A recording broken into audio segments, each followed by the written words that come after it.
இயேசு உங்களை நேசிக்கிறார். பிரியமானவர்களே, இந்த நாளில் ஆண்டவர் நம்மளோடு பேசும்படியே வேதத்திலிருந்து சில வசனங்களை கூட வாசித்து ஆண்டவர் நம்மளோடு பேசுகிற காரியத்தை நம்ம கற்றுக்கொள்ளக்கூடிய காரியத்தை பார்ப்போம். அது 1 கொரிந்தியர் புஸ்தகம் 7வது அதிகாரம் 32, 33, 34, 35 வசனம் இப்படியாக சொல்லுகிறது.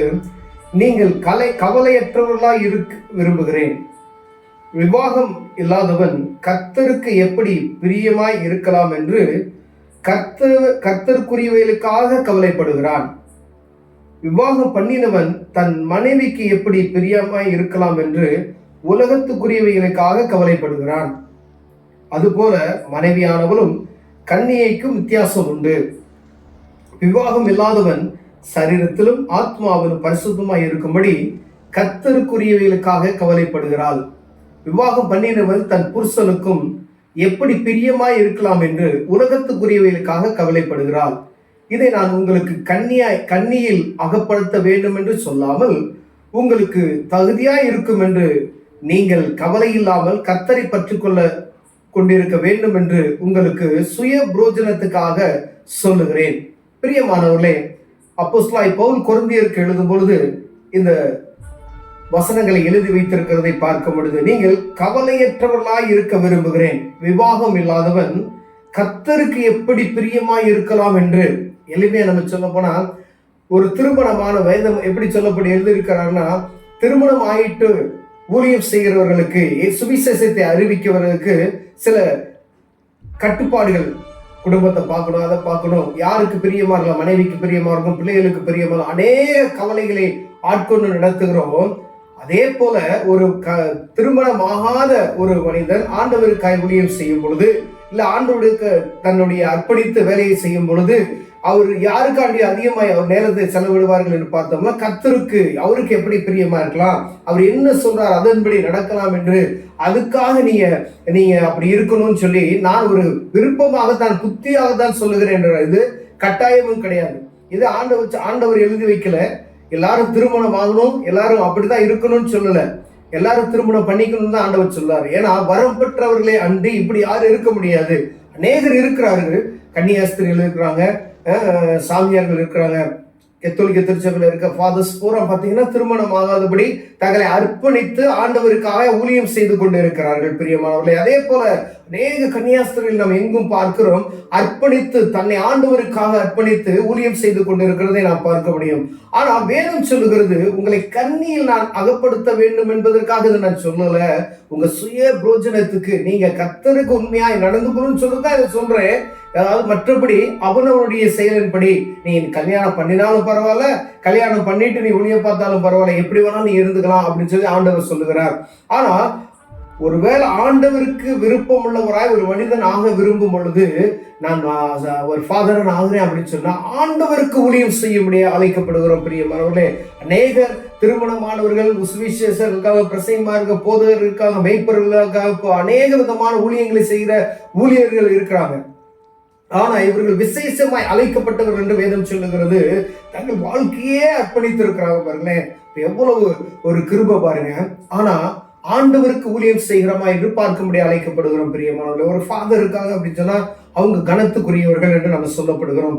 ஆனால் வேதத்தினுடைய ரகசியங்களை ஜனங்களுக்கு அறிவிக்கும்படியாய், வார்த்தை வசனத்தை ஜனங்களுக்கு போதிக்கும்படியாவே அவருக்காய் நியமிக்கப்பட்டே இந்த ஊழியம் செய்யப்படும் என்று அப்போஸ்தலனாகிய பவுல் தான் சொல்றாரு. வேதம் சொல்லவில்லை. வேதத்துல ஆண்டவர் நீ திருமணம் பண்ணாத அப்படின்னு சொல்லல. ஆனா அப்போஸ்தலனாகிய பவுல் அவர் எழுதும் பொழுது கொரிந்து பட்டணத்துக்கு எழுதும் போது அதை எழுதுறாரு. அப்ப அது ஒருவேளை நம்ம வரம் பெற்று ஆண்டவருக்காய் நான் வைராக்கியம் வருவேன் என்று சொல்லி ஊழியம் செய்யும் பொழுது ஆண்டவர் ஆசீர்வதிப்பார், அதற்கான கனத்தை ஆண்டவர் கொடுப்பார். பிரியமா, ஆனா அந்த காரியத்துக்குள் உள்ளால் போய்விட்டு சத்தியத்தை மறைத்து இருப்போமே ஆனால் அதுக்கு ஆண்டவருக்கு கணக்கு கொடுக்க வேண்டியதா இருக்கும். ஒரு ஆண்டவருக்கு அர்ப்பணித்து விட்டு இன்னொரு பக்கத்துல இருக்க ஒரு சகோதரன் இருக்கு, அவர் திருமணமாயிருக்காருன்னு வச்சுக்கோங்களேன், அவர் நல்ல ஊழியம் செய்கிறார், ஆண்டவருடைய நாமத்தை மேன்மைப்படுத்துறார், எங்கும் சுவிசேஷம் பிரசங்கிக்கப்படுகிறது. அப்படி ஒரு காரியத்தை உதாரணத்துக்கு எடுத்துங்க. அப்ப எங்கு ஆட்கள் ஆத்துமா அறுவடை செய்யப்படுதுன்னு ஆண்டவர் பார்த்துக்கூட. அதே போல பெண்கள் அநேக பேர் கன்னியாஸ்திரியா போயிட்டாங்க. ஆனா அவங்க ஆண்டவருக்காய் அர்ப்பணித்து கடந்து செல்கிறார். வேதம் சொல்கிறது, ஆண்களுக்கு பெண்களுக்கு ரெண்டு பேருக்குமே அங்க அப்போஸ்தலனாகிய பவுல் எழுதுகிறார். அவர்களும் ஊழியம் செய்கிறார்கள். ஆனா யாருக்கு ஊழியம் செய்கிறோம்?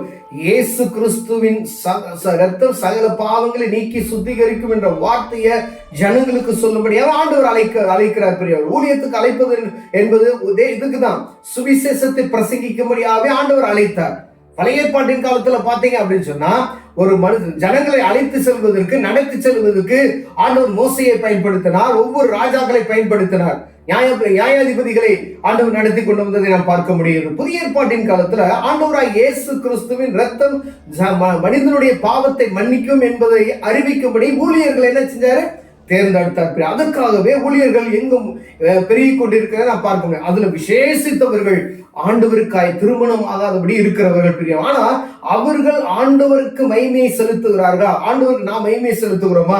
ஒருவேளை பெண்கள் ஆண்டவருக்கு மகிமையை செலுத்துகிறோமா என்று பார்க்கும்படி ஆண்டவர் உங்களோடு என்னோடு பேசுகிறார். பிரியமானவர்களே, வேத புத்தகத்தை நாம் வாசித்து விட்டு என்னுடைய சுய பிரயோஜனத்திற்காய் அல்ல, இது எல்லாருக்கும் எழுதப்பட்ட ஒரு ஆண்டவர் எழுதி கொடுத்த ஒரு உயில், எல்லா உலகத்தில் இருக்கிற அனைத்து மனிதனுக்கும் எழுதி கொடுக்கப்பட்ட உயில். ஒருவேளை இதை நான் படித்து மறைத்து வைத்து எனக்கு மாத்திரம் அதை வைத்துக் கொண்டேனால் ஆண்டவர் சமூகத்தில் அந்த கணக்கு ஒப்புவிக்க வேண்டியதாக இருக்கும். இந்த வேத புத்தகத்தில் இருக்கிற ரகசியங்களை ஜனங்களுக்கு சொல்லிக் கொடுத்து வருக போகிற ஆண்டவருடைய வருகைக்கு காத்திருக்கக்கூடியவர்களை அவரை மாற்றுவோமே ஆனால் ஆண்டவர் என்ன செய்வார்?